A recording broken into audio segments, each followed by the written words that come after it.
ഹൈക്കമാൻഡിന്റെ നിരീക്ഷകർ MLA-മാരുടെ അഭിപ്രായം തേടിയതിനു ശേഷം തയ്യാറാക്കിയ റിപ്പോർട്ട് ഹൈക്കമാൻഡിലേക്ക് എത്തുകയാണ്. പക്ഷേ നിരീക്ഷകരുടെ മുന്നിൽ KC വേണുഗോപാലിന്റെ പേരിനാണ് മുൻതൂക്കം കിട്ടിയത്.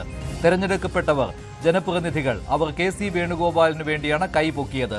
ചെന്നിത്തല പക്ഷം എന്ന് പറയുന്നത് ഈ പേരുകളാണ്: അൻവർ സാദത്ത്, TJ വിനോദ്, റോണി K ബേബി, ജ്യോതികുമാർ ചാമക്കാല, രമേശ് ചെന്നിത്തല. 5 പേരുടെ പിന്തുണയാണ് രമേശ് ചെന്നിത്തലയ്ക്ക്. KC വേണുഗോപാൽ പക്ഷം എന്ന് പറയുന്നത് വലുതാണ്. അതായത് KC വേണുഗോപാലിന്റെ പേരിനാണ് കൂടുതൽ MLA-മാരും സ്വീകാര്യത നൽകിയത്. തെരഞ്ഞെടുക്കപ്പെടാത്ത ഒരു ജനപ്രതിനിധിക്ക് കോൺഗ്രസ് രാഷ്ട്രീയത്തിൽ മുഖ്യമന്ത്രിയായി സ്വീകാര്യത കിട്ടുന്ന അപൂർവ പ്രതിഭാസമാണ് ഇപ്പോൾ സംഭവിച്ചിരിക്കുന്നത്.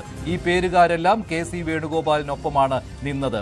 അജയ് മാക്കനും മുകുൾ വാസ്നിക്കും MLA-മാരുടെ അഭിപ്രായം തേടിയപ്പോൾ അവർ ഒന്നാം മുൻഗണന എന്ന രീതിയിൽ KC വേണുഗോപാലിന്റെ പേര് പറയുകയായിരുന്നു.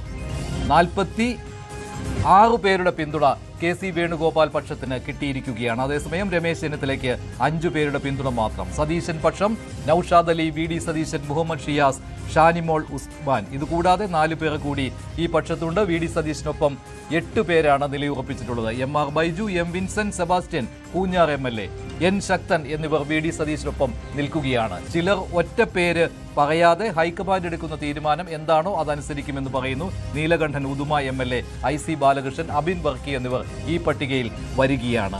അങ്ങനെ 63 MLA-മാരിൽ ഭൂരിപക്ഷം MLA-മാരും KC വേണുഗോപാലിന്റെ പേര് പറഞ്ഞിരിക്കുകയാണ്. പക്ഷേ ഇത് മാത്രം, ഇത് വിനീത വിധേയർ പറയുന്ന പേരല്ലേ എന്ന ചോദ്യം കൂടി ഉയരുകയാണ്. കാരണം രമേശ് ചെന്നിത്തലയും VD സതീശനും ഇത്തവണ തെരഞ്ഞെടുക്കപ്പെട്ട അംഗങ്ങളാണ്. അതുപോലെ തന്നെ അവർ കഴിഞ്ഞ 5 വർഷവും പ്രതിപക്ഷ പോരാട്ടത്തിന്റെ മുൻനിരയിൽ ഉണ്ടായിരുന്നു. അതുകൊണ്ട് തന്നെ ഇന്ന് സംസ്ഥാനത്ത് പലയിടങ്ങളിലും കോൺഗ്രസ് അണികൾ തെരുവിലിറങ്ങിയിരിക്കുകയാണ്. KC വേണുഗോപാലാണ് മുഖ്യമന്ത്രിയായി വരുന്നതെങ്കിൽ അംഗീകരിക്കില്ല എന്ന നിലപാടാണ് ഈ പ്രകടനത്തിന് കാരണം. അതിന്റെ ദൃശ്യങ്ങൾ കൂടി കാണാം. VD സതീശന് അനുകൂലമായ മുദ്രാവാക്യം വിളികളുമായാണ് ഇത്തരത്തിലുള്ള പ്രകടനങ്ങൾ കേരളത്തിൽ പല ഭാഗത്തും നടന്നുകൊണ്ടിരിക്കുന്നത്.